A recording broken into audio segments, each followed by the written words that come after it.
podcast. Swick, swick, swick-a-teen. Swick, swick, swick-a-teen. Swick, swick, swick-a-teen. Swick, swick, swick-a-teen. Oh, yeah, I forgot. Gotta dance. It's the newest stuff at the club, huh? Yeah, big shout out for that.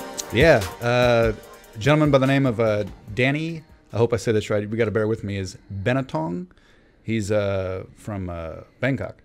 And he said him and his buddies just made that for us. That jingle that you just heard right there. So so we had to play it, and we really appreciate that. So, man, guys, the feedback we have gotten for that last episode number 3, has been tremendous. How many views have we had so far? 8,000.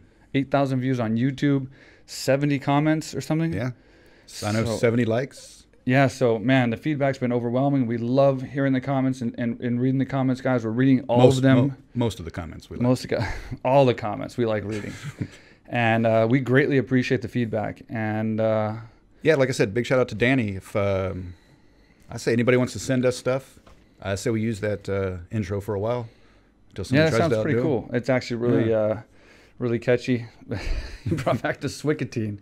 That's good job, Danny. That's been dead for a while, but man, I hope you enjoyed that, and man, it was great. We really appreciated you making that for us. So that brought in the episode number 4 of our podcast. We are 3 weeks deep into the Real Quick with Mike Swick podcast.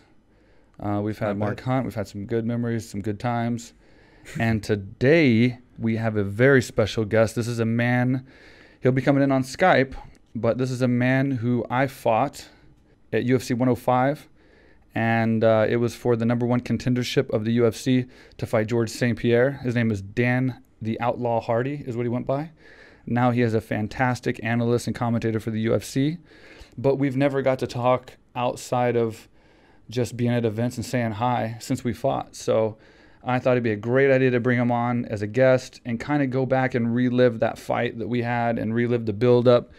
I always joke that this is the man that ruined my career, because essentially I built myself back up to title contention, and this fight was to see who was going to fight George St. Pierre. And see, so it wasn't me that ruined it by going to jail. No, well, you ruined my last fight, but all right. Thank you. Dan Hardy ruined my full career, so he gets full credit for that. But he's a great guy, and like I said, it was a big fight. We were considered 2 of the best welterweights in the world. We fought. And he ended up winning by decision. So he ended up fighting George St. Pierre, catapulting his career, and he's had great success ever since. You know, he's retired now, maybe coming back. We're going to find out today. But great analyst. Yeah, seriously great. And you're a huge fan of his work, analytical work. Yeah. I didn't like him when he was beating you. Yeah, well, that was only 2 rounds, by the way, because the first round I won, just for the record. According to one of the judges, yeah, you're right. According to one of the judges and us. But yeah, no, it's going to be good to have him on. And so he'll be calling in here in just a few minutes. But I want to get back to the comments real fast, because we have had, like I said, a lot of comments, over 70 comments. So it's going to be hard to read all the comments. But you want to go ahead and pick the winner. No. So every episode, for those just tuning in right now, every episode we give away free training to AKA Thailand, a training package. And last week it was Riley McCormick. Yeah, if my memory serves me correctly. And he's already messaged us saying he's coming. So we got one guy coming. This is legit, guys. I mean, y'all literally can come and get your free training. Yeah, and so now I picked Riley because I had met this guy in Iraq, I believe, on a USO tour. So it's your turn to pick the comment. So go ahead and pick. It's a little long, but I still appreciate it, you know. And it's Silver Dog, Silver Drag. I don't know. These people have weird names, but... Anyway, he says, nice one. Appreciate the stance on steroids. Sports are supposed to make you healthy, and this idea that steroids, EPO, and other cheats are required to perform is such a poor example. Sorry, it's a tiny screen. You got to bear with me. I'm 38 years old. Teaches kids that cheating is a way to get ahead, and they rarely hear about the consequences. All these supposedly high-level athletes who are barely 40 and can't get it up without drugs have cardiovascular and liver problems 20 years before their time. And then this is where it gets good, too. By the way, I am trying to arrange a trip to AKA Thailand pretty soon, and I would not mind earning my keep by throwing Mark around a bit, if that's an option. It's definitely an option. So it's an option, but it ain't going to fucking happen. But so you're going to have beef with everybody that you bring in? If I have to kick everybody's ass on this podcast, you're not going to be excited to see anybody show up, because they're all going to have beef with you. I mean, they should probably train first, Ken, then now come we got here. this guy. Yeah. I forgot about Ken. Yeah. Yeah, we had 2 dislikes on the last video. I think both of them were Ken. Probably has 2 accounts. 2 accounts. So. All right. So, but yeah, Silver Dog, Silver Drag. I'm sorry. I hope I'm saying that right. Silver Drag. Awesome job, man. Thanks for watching. Thanks for the comments. And so message us on Facebook at the AKA Thailand Facebook just to prove who you are, that you're Silver Drag. I don't know how you're going to prove that you're Silver Drag, but prove who you are, and we will give you that training package. And it's good to know, like I said, this is good because he did say he was already coming to AKA Thailand. So it's perfect. So we're not trying to give away training packages to guys that aren't coming to AKA Thailand just as some kind of scam or something. You know, we want these guys to show up. We're going to bring them on here when they come and talk about how they beat up Mark or whatever the case. It's going to be fiction. But we're going to definitely have some fun with these guys. So it's cool to see, you know, it'd be cool to see people come from our podcast comment section of our YouTube to end up being at AK Thailand training and then maybe possibly coming on the podcast. So who knows what's going to happen, right? Yeah. We didn't expect to have a theme song today either. And look at that. Yeah. Again, send us any free shit. I mean, it doesn't have to be music.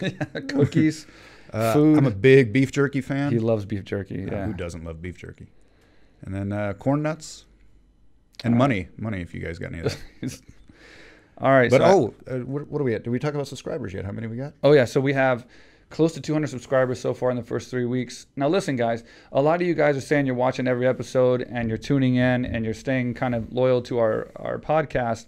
Subscribe if that's the case, please, because we have this tier system, which is to the demise of Mr. Mark Bogutsky here, because the tier system is designed to hurt and harm him for your viewing pleasure. Wow. So at 1,000 subscribers, I'm going to choke out Mark on that couch on the podcast.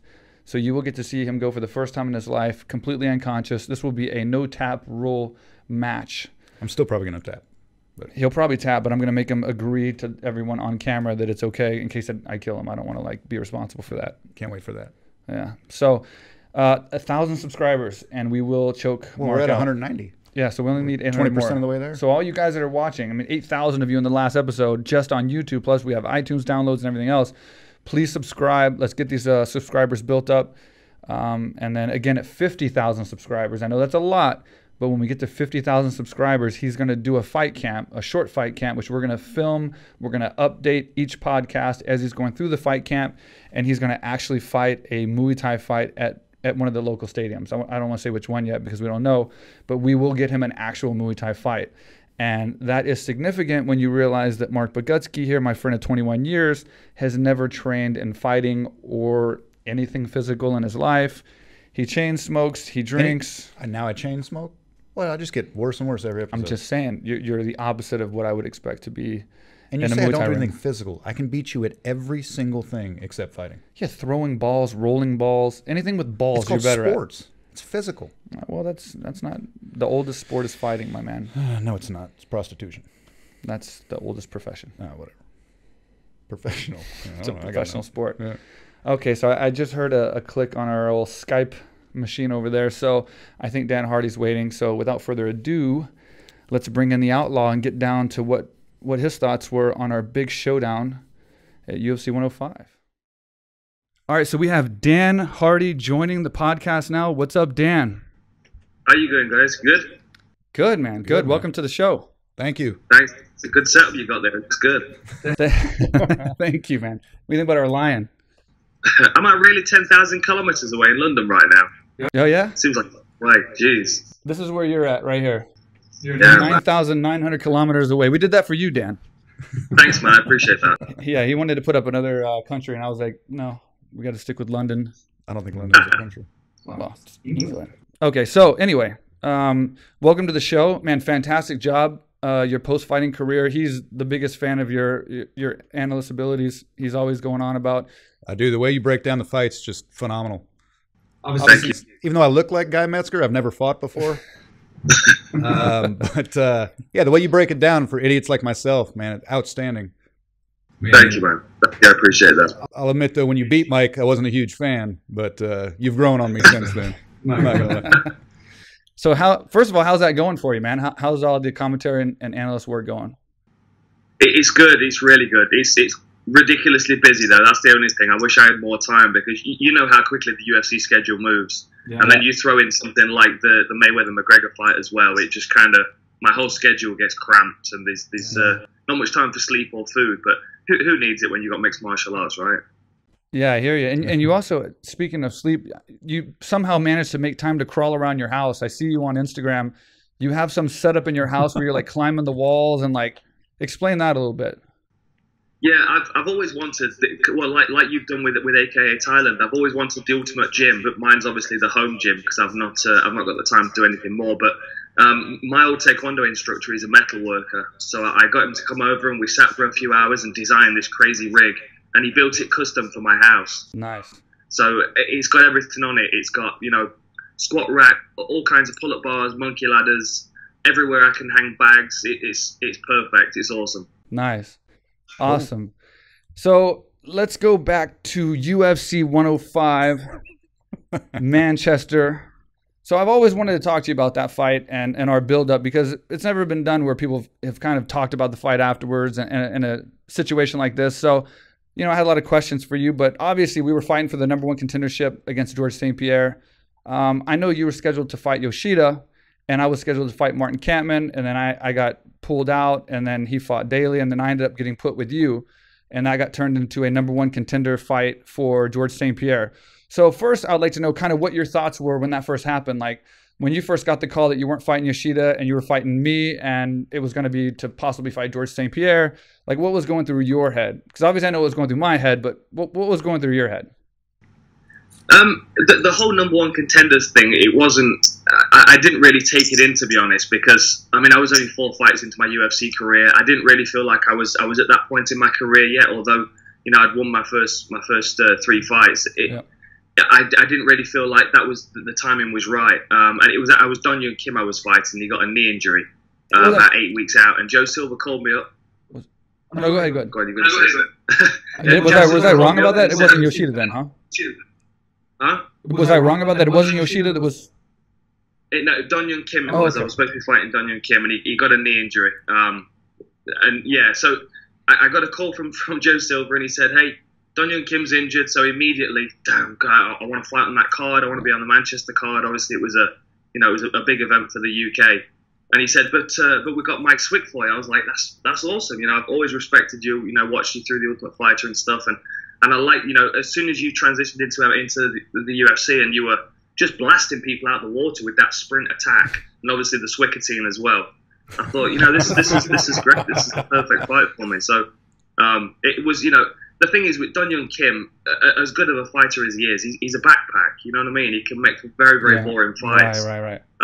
And so when my opponent was switched and your name was put forward, that regardless of how the fight went, it was going to be the fight that I wanted because it was going to be a scrap. So I was happy to take that fight. And obviously being a #1 contenders fight, it added a little bit to it, but it didn't really factor in, to be honest, until probably fight week when I really started to realize that it was more important than a regular fight.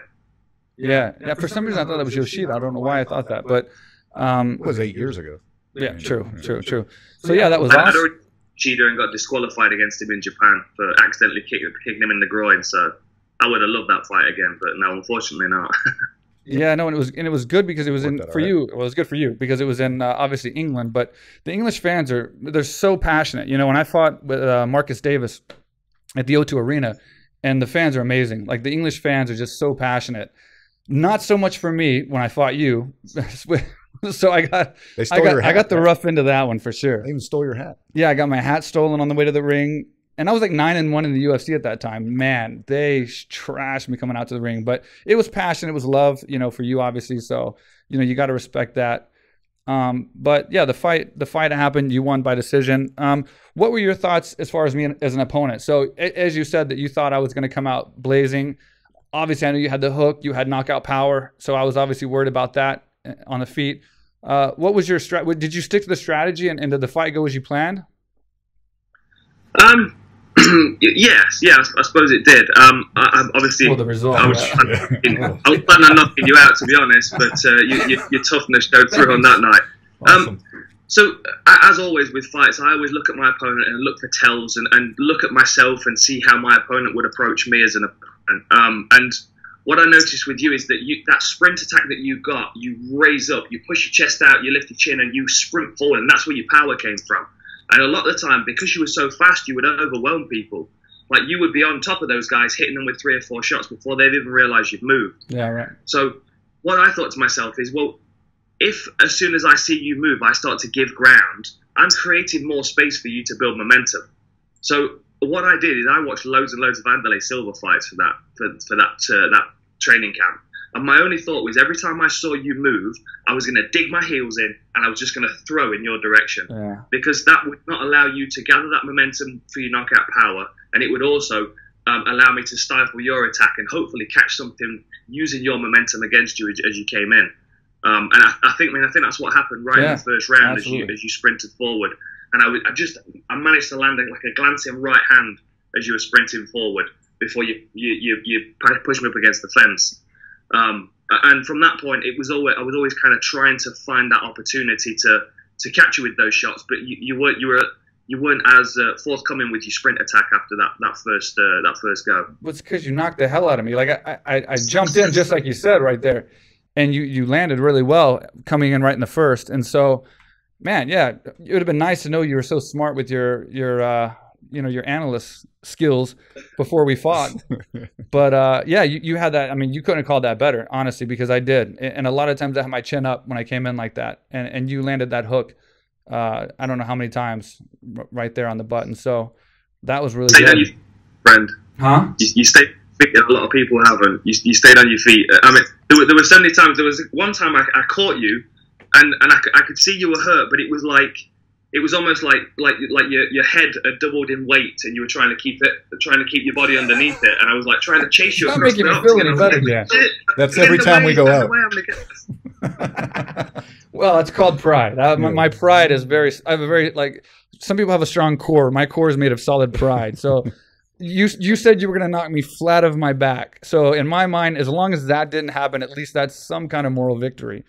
Yeah, for sure. But would you say that was not your best fight? As far as when I watched the fight, we watched it last night because we wanted to see it again. And I'll be honest with you, that was probably the second time I've ever seen that fight, because I was so bitter about that fight, and I watched it one time afterwards. But we watched it last night, and I have to say, I mean, obviously it wasn't a great fight for me, but I don't think it was a great fight for you either. I mean, you won the fight, but it wasn't your normal, like, kind of, I guess to this strategy, you may have held true to it.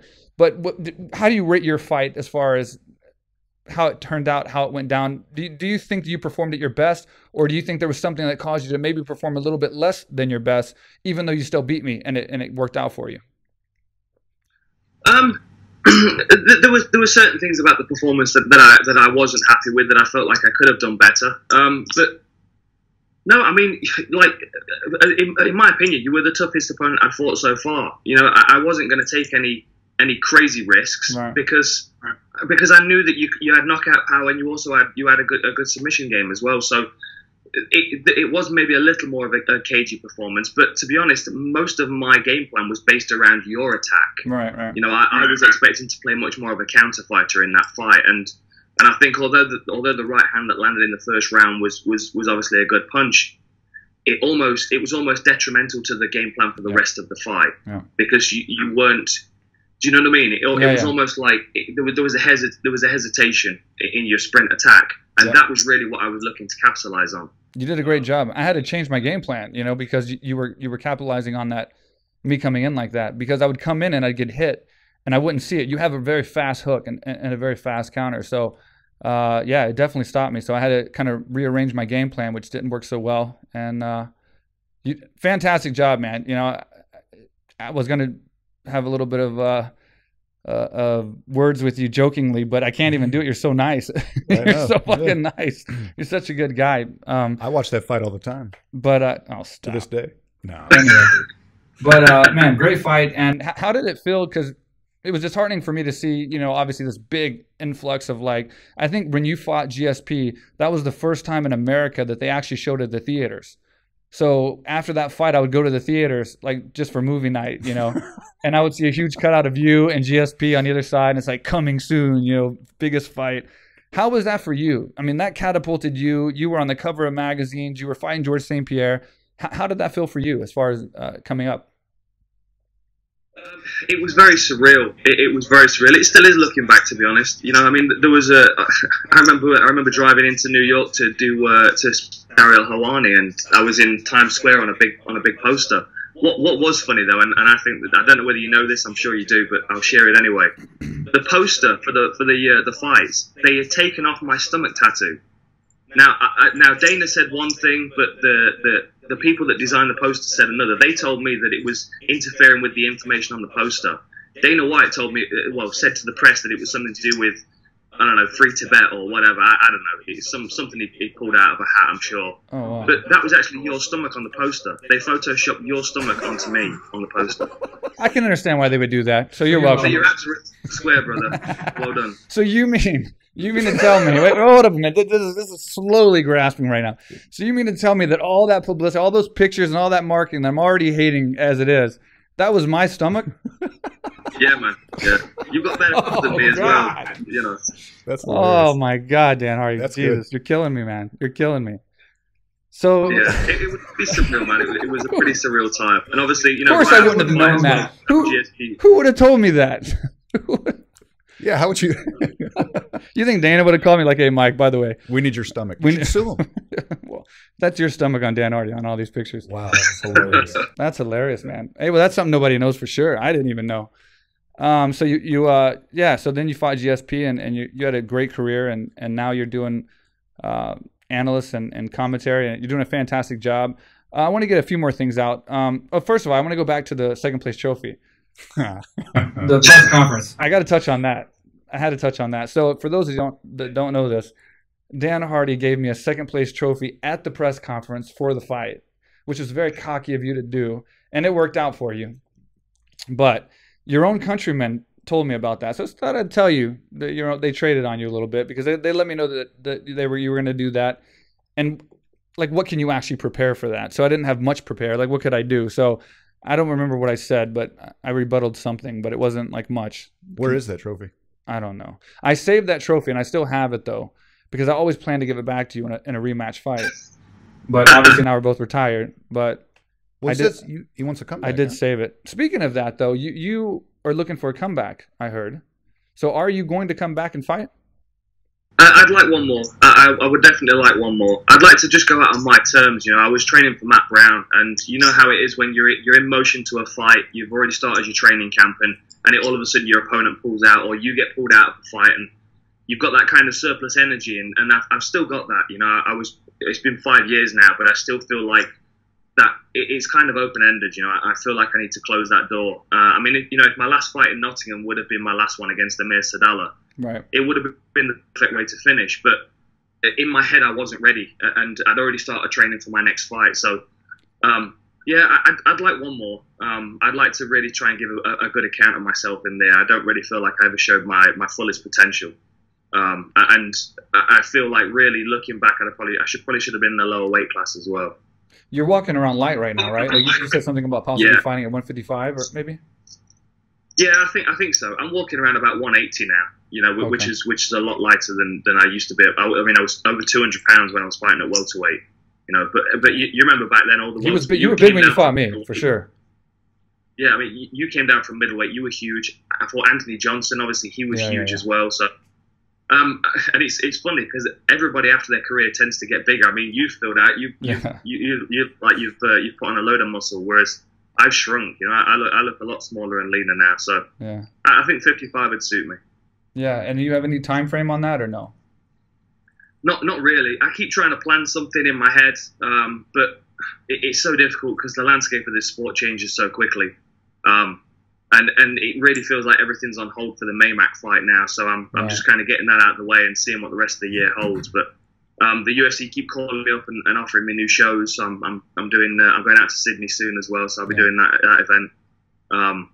So it's really busy at the moment. I would like another one, but I'm at peace with the timing of it. When the time's right, it will present itself. And I've got to do the USADA testing pool first, which is massively intrusive. I mean, I think we got away with a lot during our careers. Not obviously getting away with a lot because there wasn't a great deal of drug testing. Out now, the intrusiveness of the intrusiveness of the USADA program. I mean, you have to update every day where you are.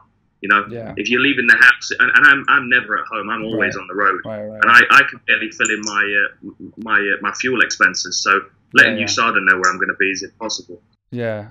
And so the new job that you have with the UFC, is it fun? I mean, you're having a good time, and it's a fulfilling job for you. I mean, this is what you want to be doing, kind of. Yeah, without a doubt. To be honest, I never anticipated I'd move into this field. I kind of felt like when my fighting career had come to an end, I'd probably do something similar to what you've done and set up a gym and train other fighters, which I think at some point I will, because that's really, you know, what I would enjoy ultimately. But to be immersed in the sport and to be sitting octagon side for all of these great fights, and to be, you know, to be able to be completely obsessed with the sport, that's really all I've ever wanted. You know, when I was fighting to make money so I could be obsessed with MMA. Yeah. And now I find myself in a situation where it's my job. You know, I'll sit on a day and I'll do 7 or 8 hours research, and then I'll go into the studio and we'll spend 5 or 6 hours editing. And I love it. It's just, I'm constantly consuming martial arts, and there's no better lifestyle, as you know. Yeah, no, it's great, man. It's great for sure. And then going back to the Mac situation, I know you've had words, kind of not words, but you've had tweets with Paulie a little bit. I saw one the other day that you were saying, he was saying boxing's not dead because obviously Conor McGregor is going into boxing instead of Mayweather going into UFC, of which you answered because that fight would last 30 seconds and be a mauling.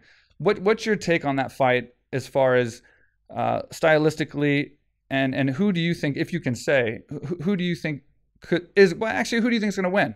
I'll just go ahead and ask you that, and then who do you want to win? Well, I mean, I'm commentating on the fight, so I can't give any kind of real honest. Okay. This is what I think, but the safe money is Mayweather by decision. I think that's the most obvious thing that could possibly happen. I think if Mayweather can stop Conor before the end of the fight, it's going to be like a TKO against the ropes, where he's just kind of standing with his hands at his chest, breathing heavy, and Mayweather's just kind of tuning him up from a distance. To be honest, I think it's going to be a decision. If Conor wins, it's probably going to be a stoppage within the first 6 rounds, because we do know his cardio does drop off. I mean, how he manages himself over 12 rounds of boxing is very different to MMA. So whether he steps in there looking entirely different to a UFC fight, and I don't know. But you've got to think everything favours Mayweather in this one. You know, the big gloves, the boxing ring, obviously the very, very stringent rule set in which he's fighting under. But it's a credit to Conor, and there's really nothing to lose, because as we all know, you know, at the end of the day, if it's a fight, Conor walks away with the victory every time in any way he chooses. You know, so it's kind of like, it's almost like stepping out of real fighting and then stepping into tennis or something. You know, you lose at tennis, it doesn't matter because you can fight. It's kind of, there's like a safety net for Conor there. So I think he can fight with a little more confidence and a little more aggression, you could say, because he can take those chances. You know, the other thing as well that people have got to consider, when he's punching his way into a left hand in an MMA fight, he has to worry about what comes next. Right. You know, you smash somebody with a left hand, they're going to grab a hold of you. You've got to think about the consequences of that. In this fight, the only consequence is that he's not going to get too much time to jostle in the clinch before the referee breaks them. Yep. So he can really crash into that left hand as much as he wants. Yep. He will be the bigger man in the clinch, without a doubt. And I think it's a smart thing bringing, he's brought Joe Cortez into sparring to kind of, you know, give him some pointers and help him understand when he's going to be broken up and you know, where he's going to be encroaching on the rules, you could say. And Joe Cortez is obviously the referee that refereed Hatton and Mayweather. Yeah. And that was notoriously a very sanitized boxing match, you could say. You know, he was very involved in that fight. As you know, Ricky Hatton likes to hunt the body. He likes to rough people up on the inside. And it was almost like Joe Cortez had a conversation with the Mayweather camp and had been told to keep them apart as much as possible. So I think Conor's doing some of the right things, certainly. I would have liked to have seen him pick Paulie Malignaggi's brains a bit more, because I think he is an excellent source of knowledge, especially on Mayweather. But you know, Conor marches to the beat of his own drum, and that's why he's such a fascinating individual. And we can't count him out in this fight, because he's made the unbelievable believable already. Yeah, right. It's interesting. Look at that analyst. I'm telling you. Man. I know, he's amazing. I told you.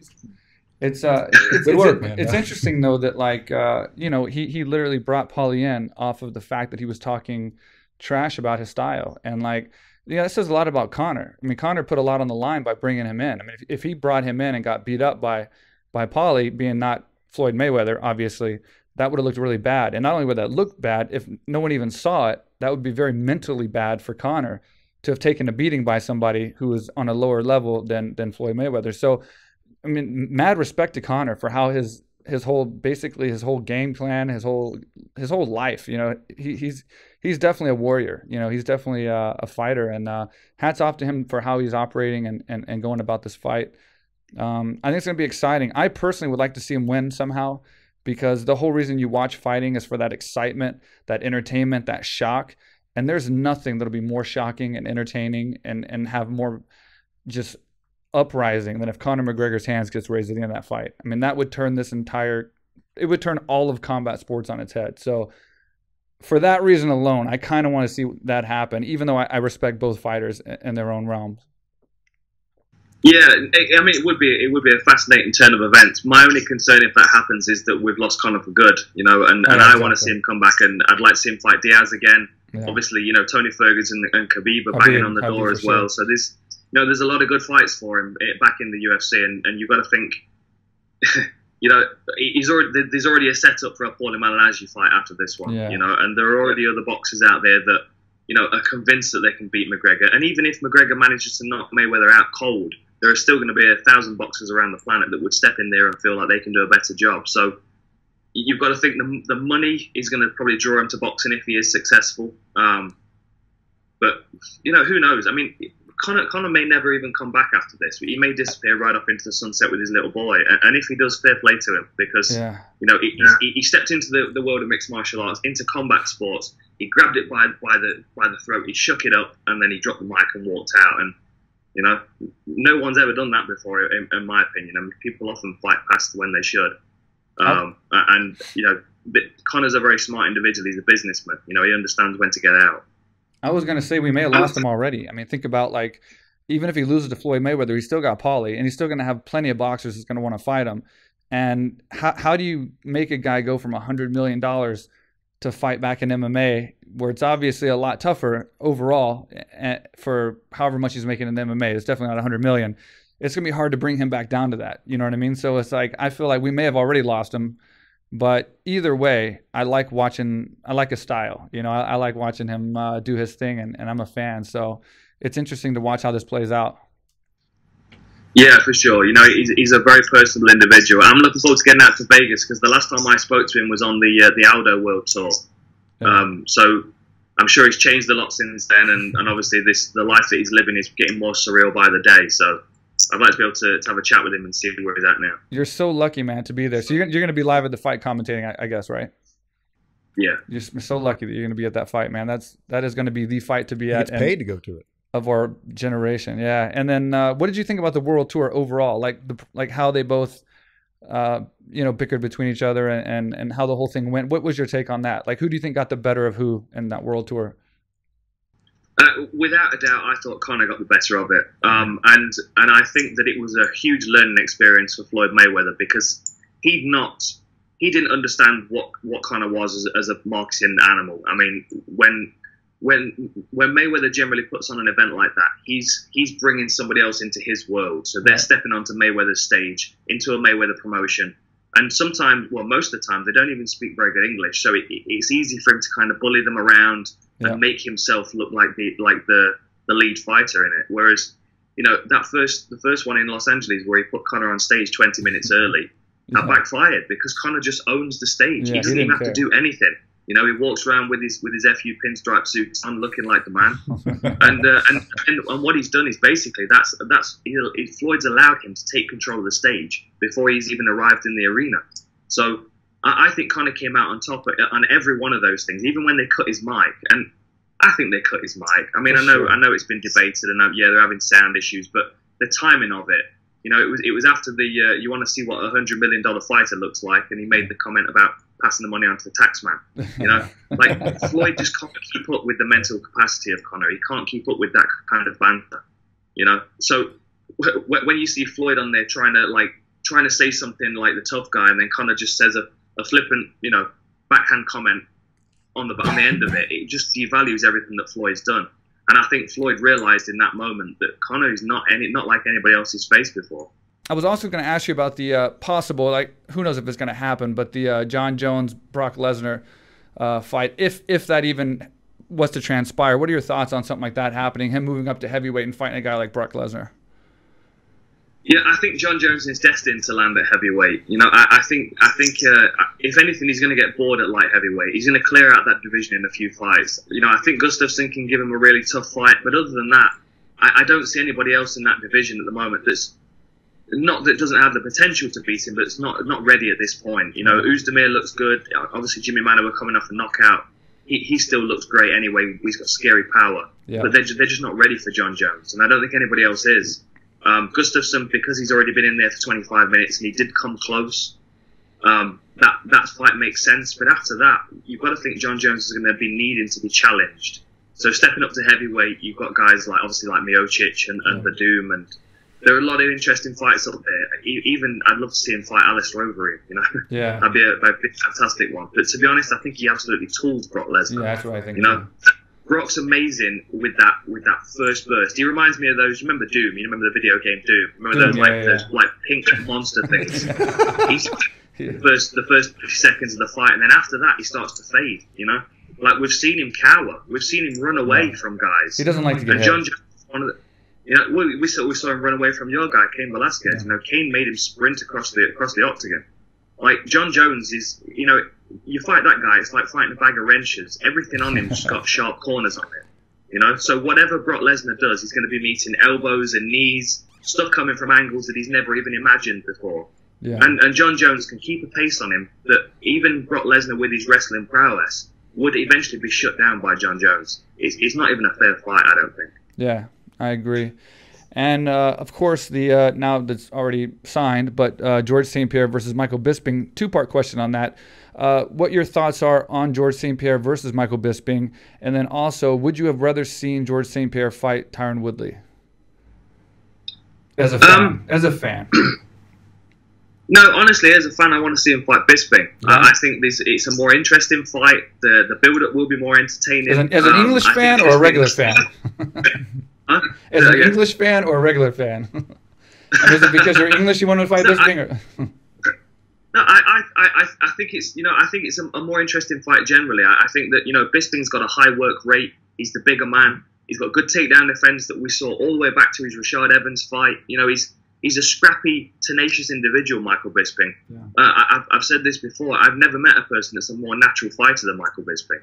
You know, the first time he stepped on the mats back in Nottingham when he was getting into MMA, he grasps things very, very quickly. Now, obviously, GSP is one of the all-time greats, but he is a welterweight. You know, no matter whether he's walking around over 200 pounds or not at the moment, he's physically the smaller man. He's got a smaller frame.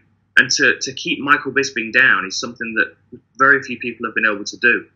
So I think it's a huge ask for GSP to come back and try and beat Bisping in his comeback fight. I think the Tyron Woodley fight it'd be interesting, but it'd be frustrating, like most of Woodley's fights are, because he doesn't take risks. He doesn't allow himself to open up his lungs. You know, he fights. He's always conscious of that power bar that he works off. You know, so he has that little burst, and then he just shuts his fighter down until he feels like he can work again. And you know, ever since GSP fought Koscheck and got his was it orbital fracture? Yeah. What happened? There was GSP got injured, didn't he? Or was it BJ Penn did it? Anyway, there was a point where GSP got an injury and he just kind of pulled back and shut down a little bit. I think it was the first BJ Penn fight where he got beaten up for 5 minutes. Mm-hmm.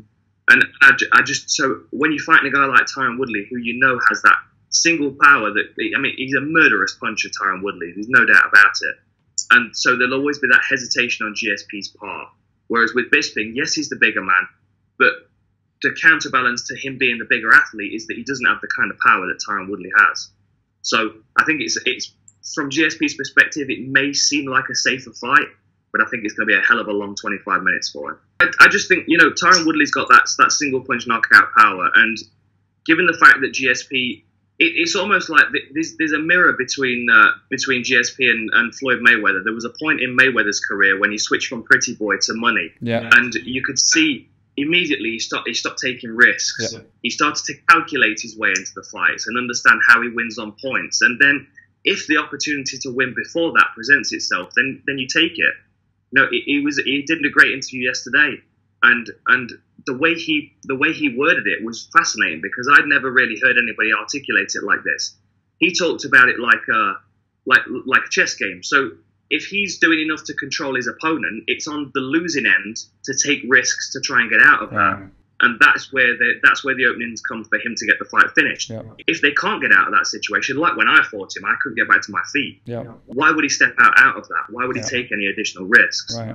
I get that. I'm not that kind of fighter. I know you're not either. Right. You know, we like to get in there and roll the dice and see what happens. But the champion mentality, Yeah. you know, that's how you stack those dollar bills, and that's why I'm poor. No, you're not poor, man. Come on. For me, it was just like the only interest in the Tyron Woodley fight was the fact that we knew he could stop his takedowns. And when we were all kind of at the top and George St. Pierre was the king, and obviously my teammates John Fitch and Koscheck fought him, I was right there with you, and you stopped me from fighting him. Thank you. But we all wanted to beat George St. Pierre, and the biggest thing that George St. Pierre had, which in your fight as well, he had outstanding takedowns, and his timing was phenomenal. I mean, he was so good at timing. Even Koscheck, he out-wrestled Koscheck. So it was one of those things where, like, now it's like we know that Tyron Woodley has some incredible takedown defense, and so this is a fighter who could possibly shuck those takedowns and have that explosive power to really, mix it up a little bit more on the feet. So that was the interest I had in that fight particularly. I think overall, in my opinion, technically, he's more well-rounded than Bisping at this. I mean, I don't know at this stage because he's been out for a while, but definitely in his prime. I mean, I think he was one of the most well-rounded fighters in the sport. I mean, when you look at just technique-wise. So that's why I was more interested a little bit more in the Tyron Woodley fight, just for the fact that Tyron could probably shuck his takedowns and possibly get some different avenues of attack on him and get him to fight a different game plan than he usually has. Yeah, for sure. My concern with Woodley though is that so let's imagine it. Let's imagine that fight's made, and let's imagine it plays out. So this is the first round. GSP comes out. He tries 2 or 3 takedowns, and they both get stopped by Tyron Woodley. Now Tyron Woodley's breathing a little bit heavier because obviously GSP's got good timing. He's got good chain wrestling. He's able to stitch things together very well. But Tyron Woodley, as we know, is a great wrestler. He's very powerful, so he's able to stay on his feet.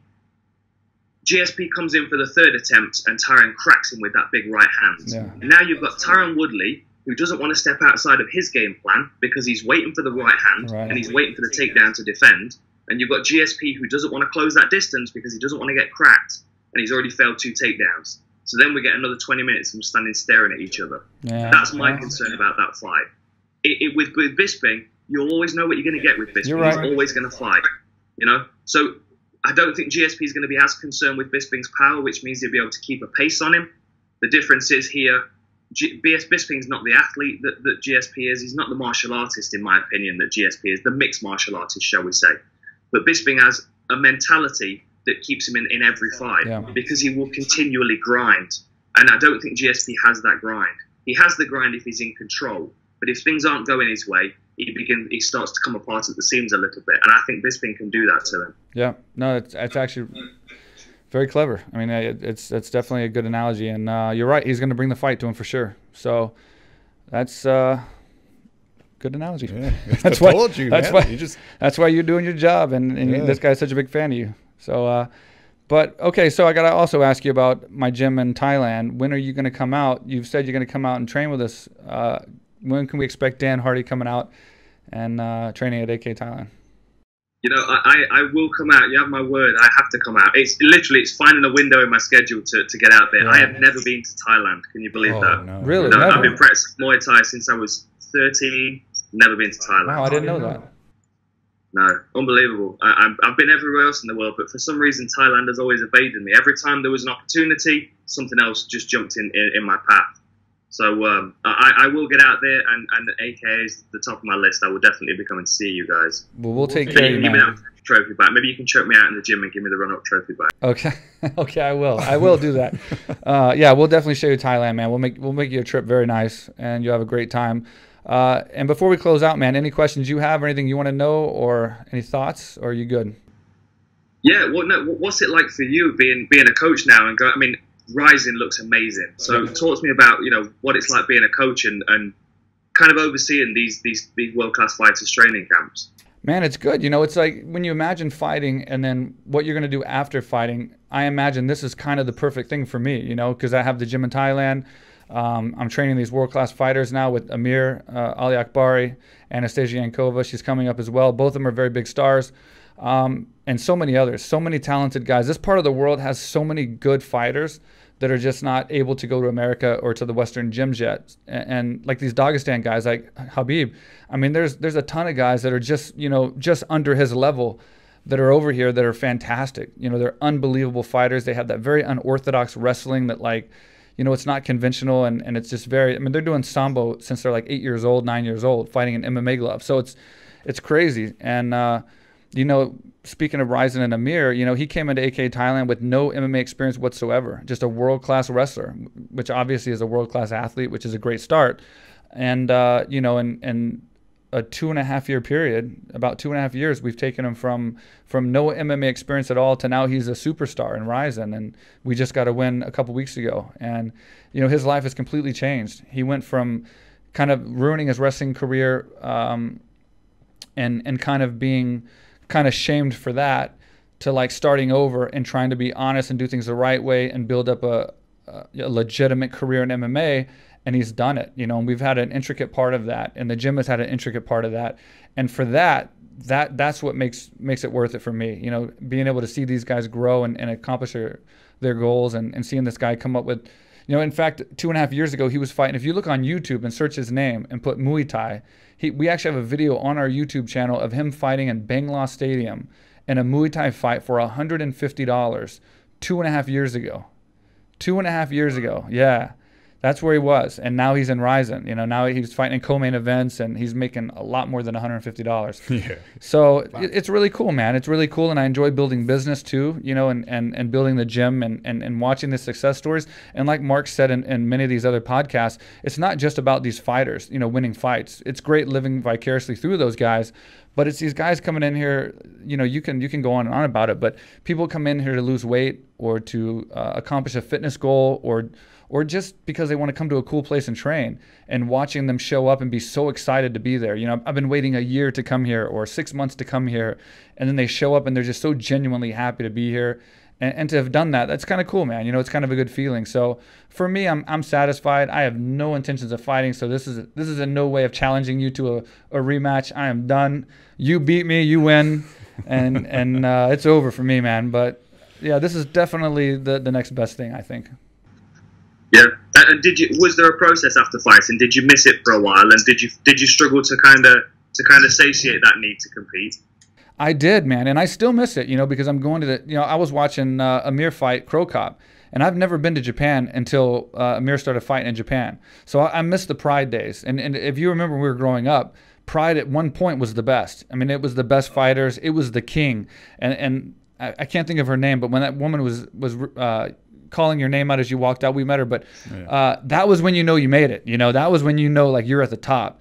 So when I'm sitting there in the corner of Amir and he's fighting Crow Cop, and it's this Saitama Super Arena and 20,000 fans and they're all quiet, it's incredible. So of course you miss it. You definitely miss fighting, man. But it's just the 20 years of doing it, man. Punching a bag, getting punched in the face.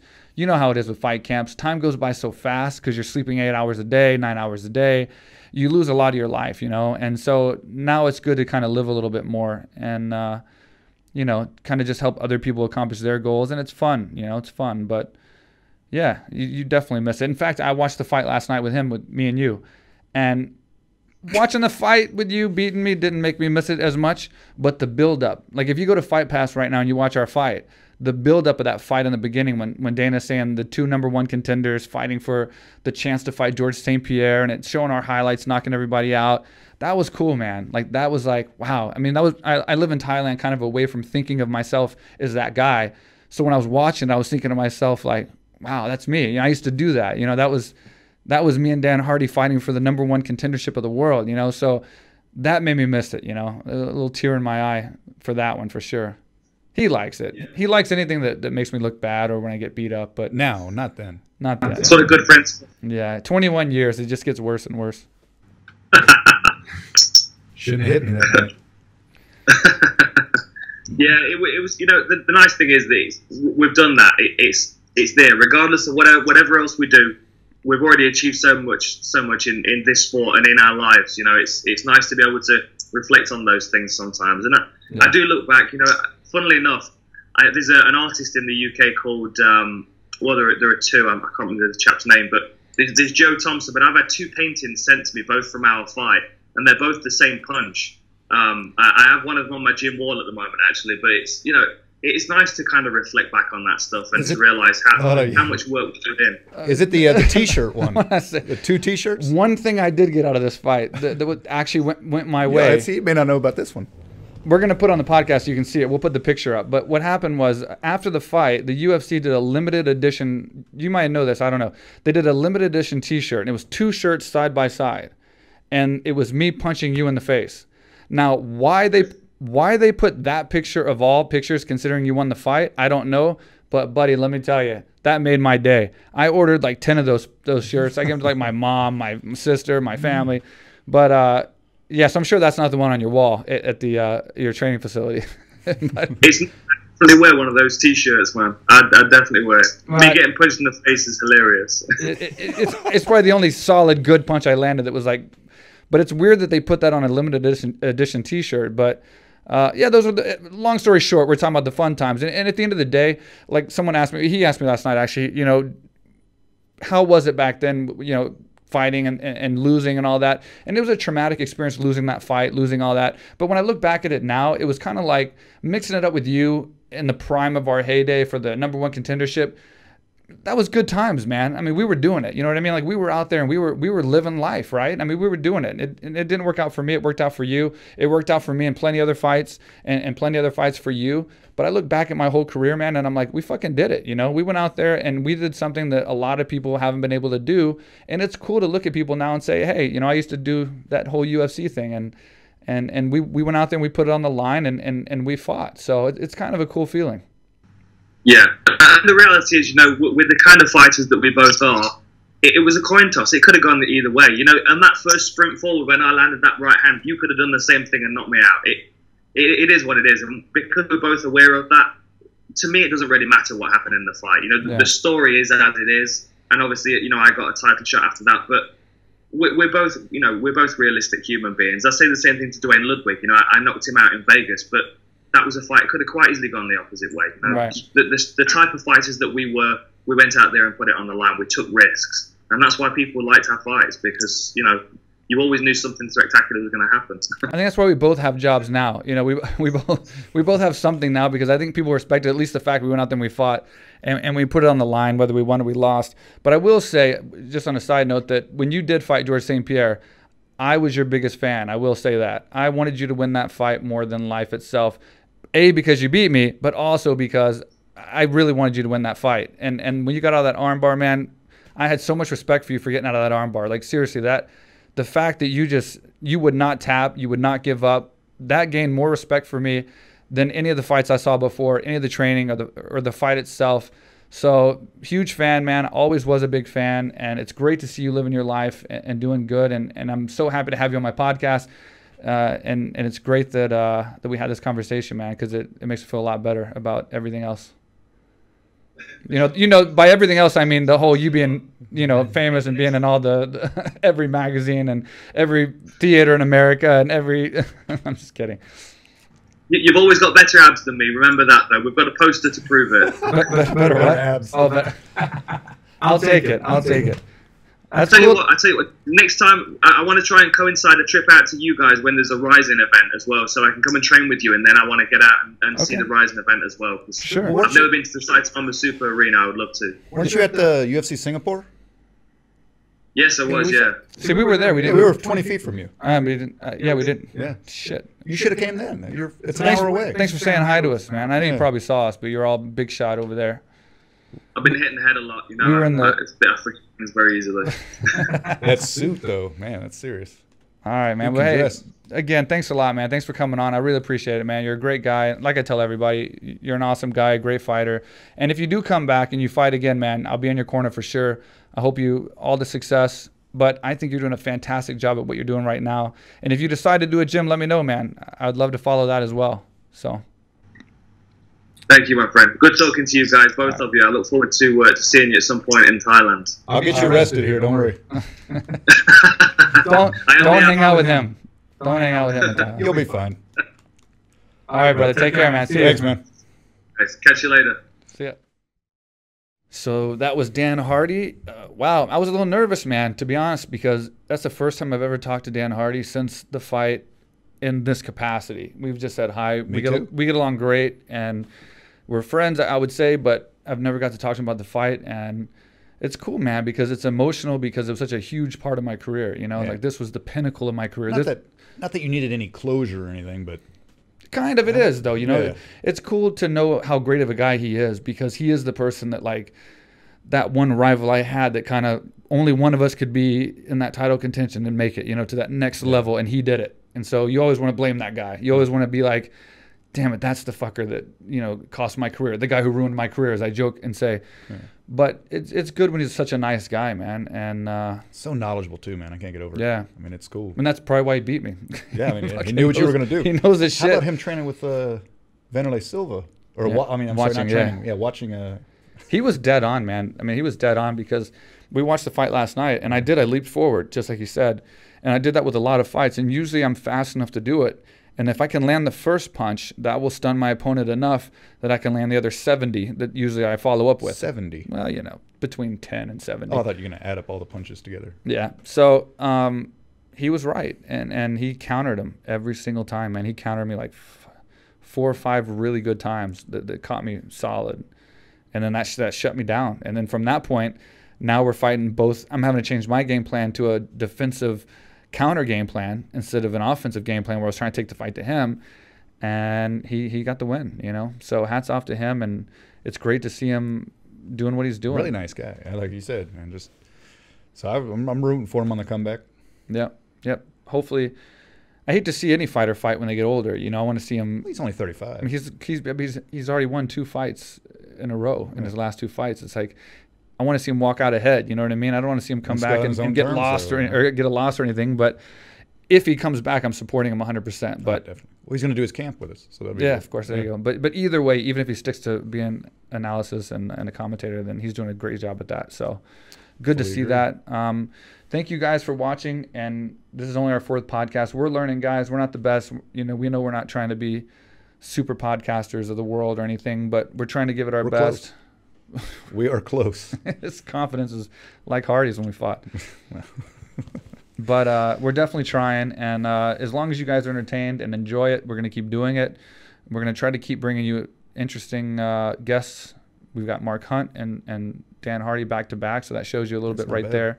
Now that we have the Skype capabilities and all this set up, we're going to start bringing on a lot more big names and interesting people in the sport. So just let us know what you want to see, what you don't like, what you do like. Leave comments. Leave the comment. Again, the shitty ones are always funny. The nice ones are always nice. But to anything, you know, just it's cool. And obviously we answer almost all of them. We love interacting with you guys. So yeah, I enjoy it.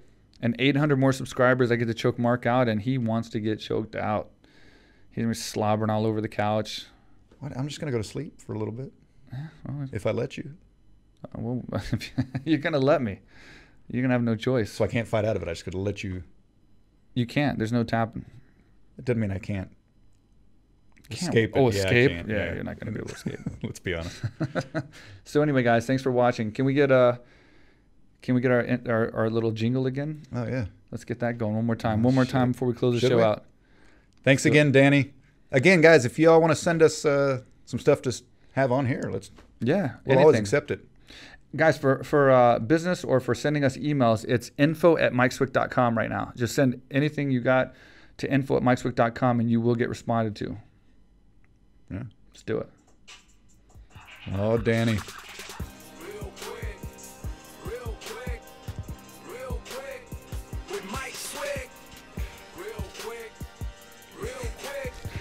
We should not dance.